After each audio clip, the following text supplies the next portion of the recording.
De Rome ou Madrid, à Kiev, en passant par Berlin ou encore Moscou, des plateaux de télévision aux déclarations publiées sur les réseaux sociaux par les dirigeants étrangers, partout, le constat est le même, quand l'analyse, elle, parfois diffère.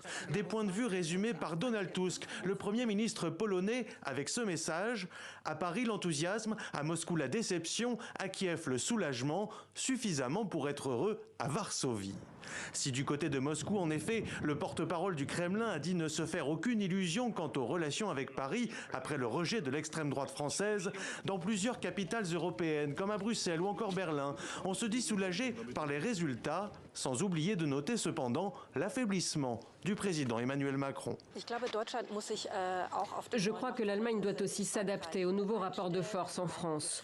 Nous avons un président affaibli, beaucoup plus obligé d'écouter la majorité parlementaire, de réagir, qui ne peut plus agir aussi librement qu'il l'a fait durant les 7 dernières années. Pour de nombreux journaux et partenaires européens, c'est désormais l'après qui pose question. Avec un président affaibli et l'émergence de 3 blocs politiques, gauche en tête, les observateurs étrangers interrogent l'éventuelle instabilité d'un pays peu habitué à devoir construire des coalitions.